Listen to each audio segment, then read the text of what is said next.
घर का झगड़ा शुरू किससे होता है?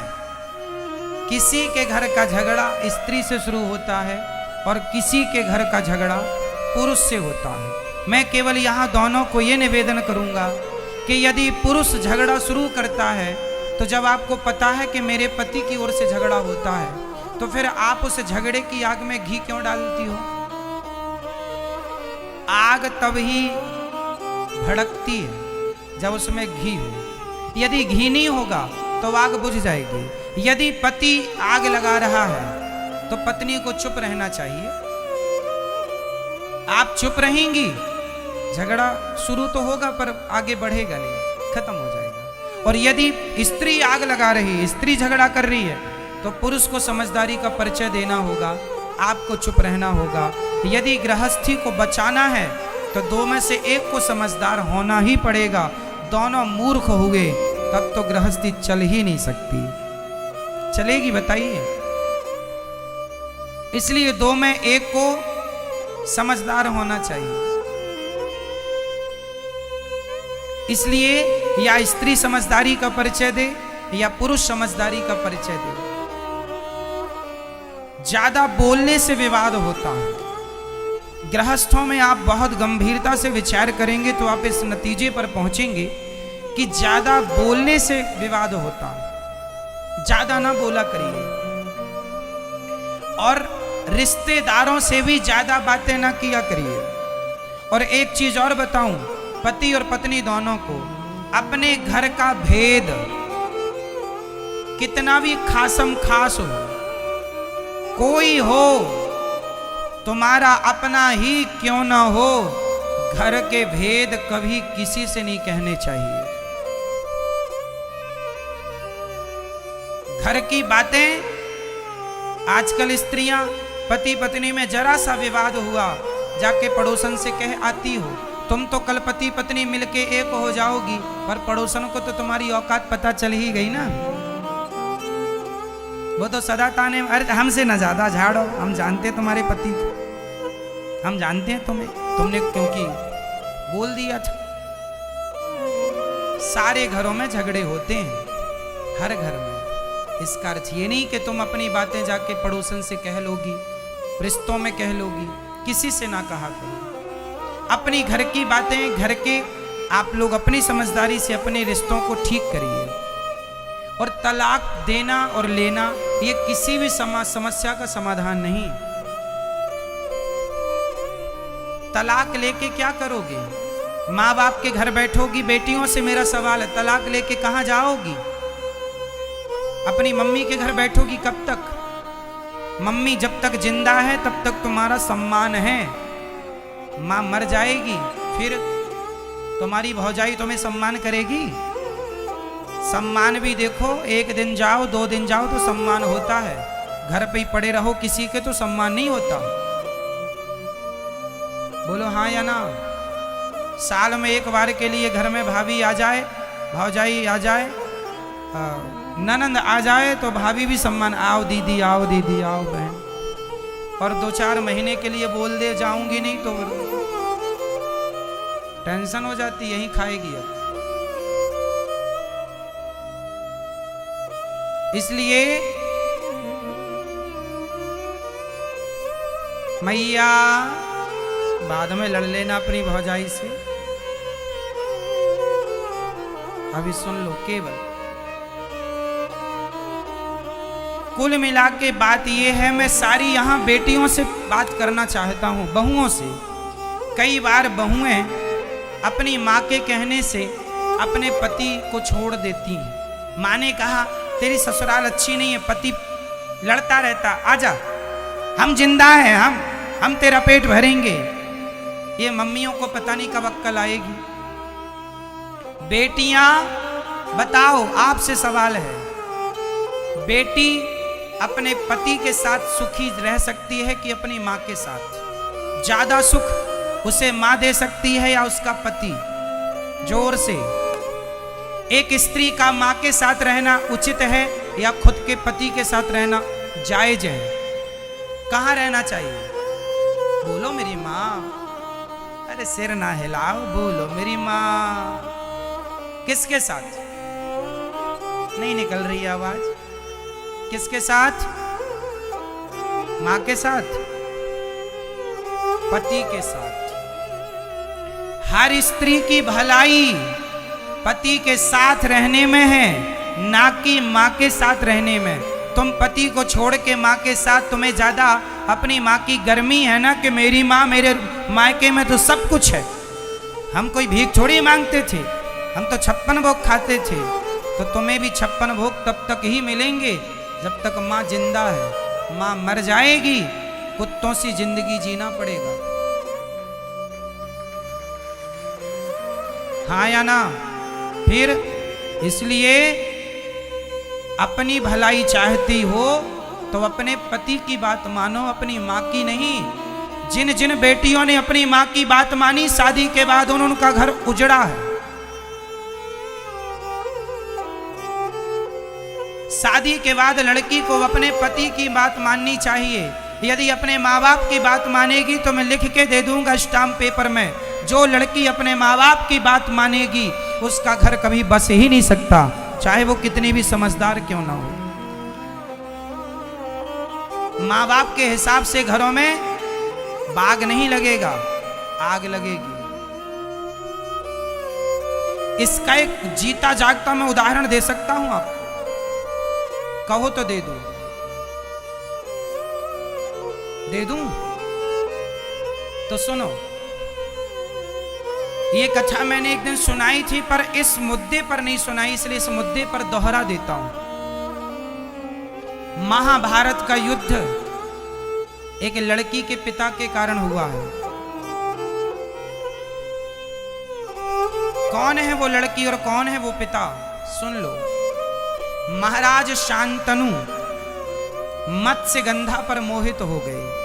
कथा हमने सुनाई थी, केवल स्मरण कराएंगे आपको, समय पूरी सुनाने का नहीं है।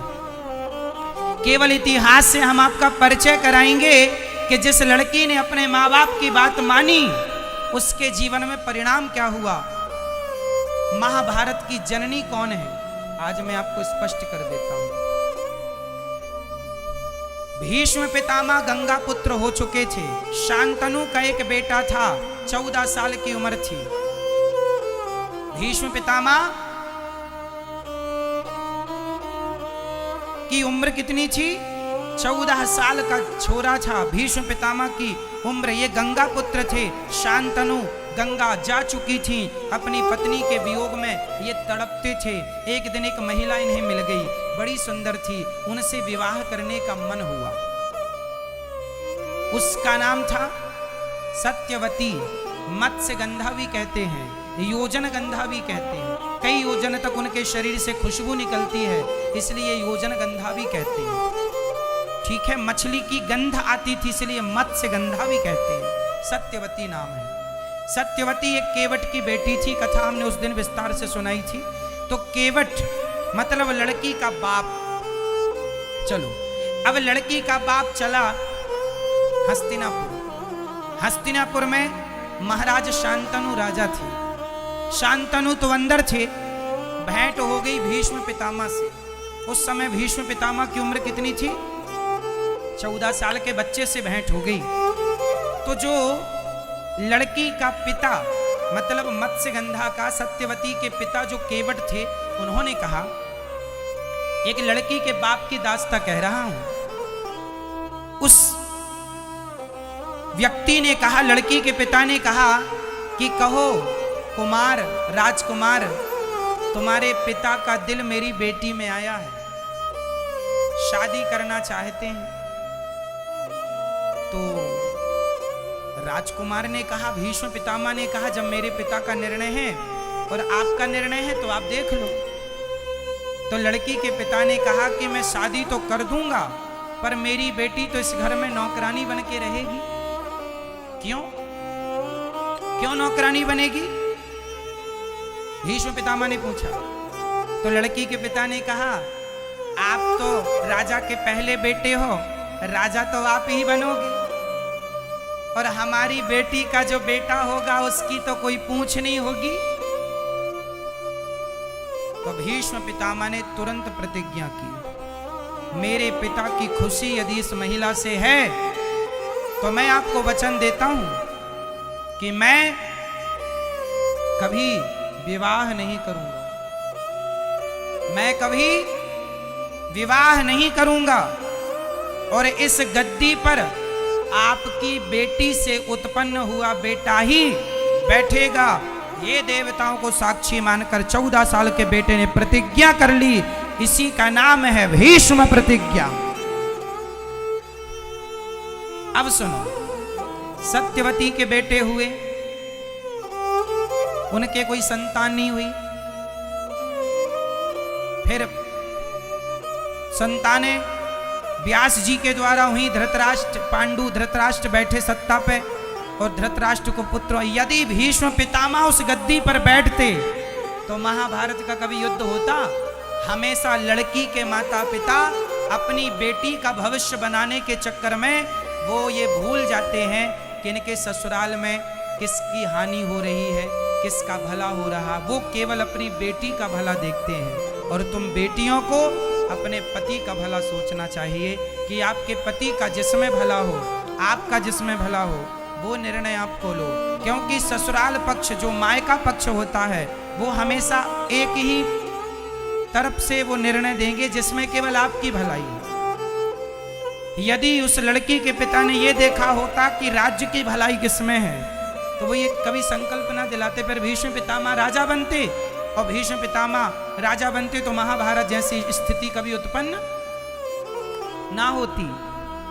केवल यही बात समझाना है आपको कि शादी के बाद मेरी बहनों, मेरी बेटियों, हाथ जोड़ के कहता हूं, हाँ, यदि ससुराल में आप पर कोई अत्याचार हो रहा है तो आपके माँ बाप का बोलना जायज है, उचित है, पर बात बात में उंगली करना जायज नहीं है। छोटी छोटी बातों में भी माँ बाप उंगली करें, इससे रिश्ते टूट जाएंगे, खत्म हो जाएंगे। 100 में से 95 रिश्ते माँ की गलती से, लड़की की माँ की गलती से टूटते। इसलिए अपने पति, यदि तुम्हारा पति गलत रास्ते पर है, चलो एक और उदाहरण देता हूं। यदि आपका पति किसी और महिला के चक्कर में पड़ गया तो आप क्या करेंगे? भगवान करे कि आपके साथ ऐसा कभी ना हो, पर यदि हुआ तो आप क्या करेंगे? यदि आपको पता चल गया कि मेरा पति तो किसी दूसरी महिला के चक्कर में है, उससे बात करता है, उसके संग उठता बैठता है, जब आपको पता चलेगा आप क्या करती हैं? आप सबसे बड़ी गलती करती हैं। आप सबसे बड़ी गलती ये करती हैं कि जब आपको पता चलता है कि आपके पति का किसी महिला से चक्कर है तो आप तुरंत अपना सामान बांधती हैं और अपने मायके चली जाती हैं। अपनी माँ से बताती हैं। क्या होगा? माँ समस्या का समाधान नहीं कर सकती। तुम्हारा पति है, रास्ता भटक गया है, तो तुम पत्नी का, तुम्हारा धर्म है कि उसे सही रास्ते पर लाना है। तुम चली जाओगी तो वो तो और आजाद हो जाएगा। इसलिए उस समय तुम्हें अपनी माँ के पास नहीं, अपने पति के पास रहना है और उस महिला के पास जा करके उसे सबक सिखाना है। समझाओ प्यार से, बातों से माने तो बातें, कोर्ट कचहरी से माने तो वो, नहीं तो लातें कहाँ चली गई। ठीक है मेरी माँ? तो आपके रिश्तों में कभी ऐसी आग लगे तो आपको क्या निर्णय लेना चाहिए? क्या? हमेशा अपने पति को बचाएंगी आप। और यदि पत्नी किसी पुरुष के चक्कर में पड़ जाए तो पति उसे बचाए। पति और पत्नी एक दूसरे के रक्षक हैं। एक दूसरे की क्या है? क्या है? क्या है मेरी माँ?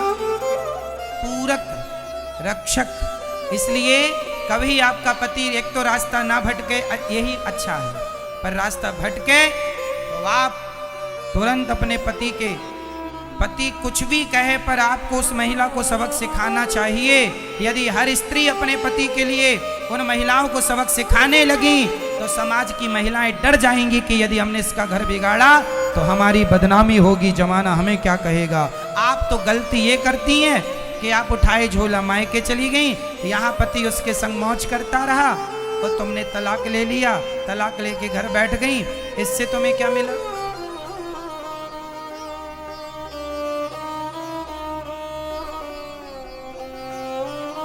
तुम्हें ऐसे आदमी के संग रहना है नहीं रहना वो अलग विषय है, बाद में सोच लेंगे। पर अभी तो उसे वो आज के जमाने में न मैया कुछ स्त्रियां ये धंधा करती हैं पुरुषों को फंसाने का। हो सकता है तुम्हारा पति भी उसका शिकार हो चुका हो। आजकल मार्केट में ये बड़ा धंधा चल रहा है। जो अच्छे लोग हैं उन्हें ये महिलाएं अपने झूठे जाल वाल में फंसाती हैं। हो सकता है उनमें से आपका कोई अपना हो। इसलिए हर पुरुष से मैं निवेदन करूंगा, पराई नारी से सदा बच के रहो। पराई नारी कभी तुम्हारी सगी नहीं हो सकेगी। कभी पराया ना पराई नारी सगी होगी ना पराया पुरुष सगा होगा। अपनी पत्नी और अपने पति में ही विश्वास करना सीखो। यदि तुमने किसी और के आंसुओं पे चले गए तुम्हारा सर्वनाश हो जाएगा। कुछ महिलाएं कैसे फंसाती हैं। एक महिला एक पुरुष के पास आई, रोने लगी, हमारा पति हमें बहुत मारता है। तो पुरुषों की तो दया बड़ी होती है। अच्छा बहुत मारता, आओ हमारे पास बैठो, कॉफी पियो, चाय पियो। अब वो नारी ने क्या किया, इसे कॉफी चाय पीते पीते ये उसके संग रहने लगा। बड़ा वो रोए कि हमारा मारता, हमें तो प्यार ही नहीं करता। तो ये बैठा सबका ठेका लेके कि मैं करूंगा तेरे से प्यार, अब तेरा पति तो करता नहीं है। और ये इस चक्कर में बेचारा बड़ा दयालु बन रहा, अपना विनाश कर रहा। इसकी पत्नी को पता चला, इसने देख लिया कि ये तो दूसरी महिला के संग बैठा। तो इसकी पत्नी ने तुरंत कहा, कौन है ये? बोलता है मैंने बड़ा धर्म किया है, बड़ा पुण्य किया है। कौन सा पुण्य कर दिया तुमने? बोले इसके पति ने इसको प्यार नहीं किया, बहुत डांटता है, बहुत मारता है, तो मैं इसको प्यार करता हूं। अब तुम भी मेरी पत्नी हो और ये भी मेरी है। ये कौन है? इन्हें क्या कहेंगे? क्या यही गृहस्थ जीवन का धर्म है? रोते हुए की मदद करना अच्छी बात है। विपत्ति पे किसी के संग खड़े हो जाना अच्छी बात है, पर किसी विपत्ति का आप उससे उसके बदले में उसका चरित्र मांग लें, ये बहुत बुरी बात है। कि तेरी मदद मैं चरित्र के बदले करूंगा या करूंगी। इन चक्करों में ना पड़ा करो। समाज बहुत गलत रास्ते पर चल चुका है, बहुत गलत कदम बढ़ चुके हैं लोगों के। समाज में क्या क्या लोग कर रहे हैं कहा भी नहीं जा सकता। क्यों मैया, बहुत कुछ हो रहा समाज में या नहीं? तो ऐसी गंदगियों से आपको अपने पतियों को बचाना है, अपनी पत्नियों को बचाना है और आने वाली पीढ़ी को, बेटा और बेटियों को बचाना है इस गंदगी से। कहीं आप शिकार ना हो जाए। इसलिए पति पर जब कोई चरित्र का हमला होगा तो सबसे पहले साथ कौन खड़ा होगा? पत्नी। और पत्नी के संग पति, और एक दूसरे के चरित्र की रक्षा करो, एक दूसरे के काम आओ और प्रेम से गृहस्थी निभाओ। एक दूसरे से प्रेम करो। पत्नी पति से प्रेम करे, पति पत्नी से प्रेम करे। जैसे हमारे राम सीता से प्रेम करते हैं और सीता राम से प्रेम करती हैं, और दोनों से प्रेम हो और दोनों पति पत्नी मिलकर दोनों भगवान से प्रेम कीजिए। यही सदगृहस्थ है, यही गृहस्थी है मेरी माँ। मैया समझ में आई बात? तो गलत रास्ते पर आप तो नहीं जाएंगे ना कभी। तो आप अपने पत्नी से और अपने पति से झगड़ा तो नहीं करेंगे। मैया आप लोग अपने पतियों से प्यार करती हो कि नहीं? बोलो हाँ या ना। बोलो हाँ या ना। करते हैं मैया? हाँ करते। तो आपका पति आपसे प्यार करता है कि नहीं? चलो आप तो करती हो अपने पति से, पति करता है कि नहीं? नहीं, कभी तो आई लव यू कही होगा उसने, नहीं कहा कभी? मैया पति ने कभी आई लव यू कहा? नहीं कहा। अरे राम राम राम। कहते रहते हैं पर ये मानती नहीं है मैया। आपके पति भी आपसे बहुत प्यार करते हैं। अच्छा, पत्नियों को यही लगता है कि हम प्यार कर रही हैं अपने पति से, हमारा पति तो करती नहीं प्यार। 100 में से 95 पत्नियों को यही लगता कि हमारा पति हमसे प्यार नहीं करता। अब पति बेचारा क्या छाती फाड़ के दिखा दे कि हम तुमसे प्यार करते हैं? कह ही तो सकता है, छाती तो ना तुम फाड़ सकती हो ना पति फाड़ सकता। तो इसलिए मेरी माँ, यदि आपका पति आपसे प्यार करता है तो निश्चित जहां प्रेम अधिक होता है ना, यदि हम आपसे प्रेम करते हैं तो हम आपको डांट भी सकते हैं। बोलो हाँ या ना? हम आपसे प्रेम करेंगे तो हम आपको डांट भी सकते हैं, प्रेम नहीं करेंगे तो हम आपको नहीं डांट सकते। आपका पति आपको डांटा करे तो बात बात में गुस्सा ना हुआ करो कि डांटते रहते हैं। जहां प्रेम ज्यादा है, जिससे प्रेम करेगा उसी को डांटेगा, उसी को डांटता। आप भी डांट सकते हैं, वो भी डांट सकता है। यही गृहस्थी है। वो कुछ कहें तो तुम चुप रहा करो, तुम कुछ कहो तो वो चुप रहें। यही समझदारी है गृहस्थी की। और ऐसे से रिश्ते चलते हैं। आप जरा जरा सी बातों में झोला उठा के मायके चली गई, आप जरा जरा सी बातों में आपने बोलना। अच्छा, पति पत्नी में कितनी भी लड़ाई हो जाए, पर आप लोग बोल चाल बंद मत करना, क्योंकि बोल चाल बंद होते ही सुलह के सारे दरवाजे बंद हो जाते हैं। सुलह के दरवाजे बंद हो गए क्योंकि बोल चाल बंद हो गया। कई पति पत्नी जरा सा लड़े, बोल चाल बंद, बोलेंगे नहीं, जे बोले टुप्पी टाप। बोला करो, कितना भी लड़ाई झगड़ा हो पर बोलना। ना तो सास से बोलना बंद करना, ना पति से, ना किसी से। सारे रिश्तों को निभाना और छोटी छोटी बातों में ध्यान नहीं देना। पति कुछ कह दे, कोई बात नहीं, कह दिया, गुस्से में कुछ हमने कह दिया, हमें आज गुस्सा था, हमें गुस्सा था बहुत ज़्यादा, कोई काम को लेके कोई टेंशन थी, गुस्सा था, सारा गुस्सा पत्नी पे उड़ेल दिया। पत्नी को भी थोड़ा समझदार होना चाहिए, जरा जरा सी बात पे ना करे। आज गुस्सा, रोज तो गुस्सा नहीं करता, कभी तो प्यार भी करता होगा। तो बस इंतजार करो।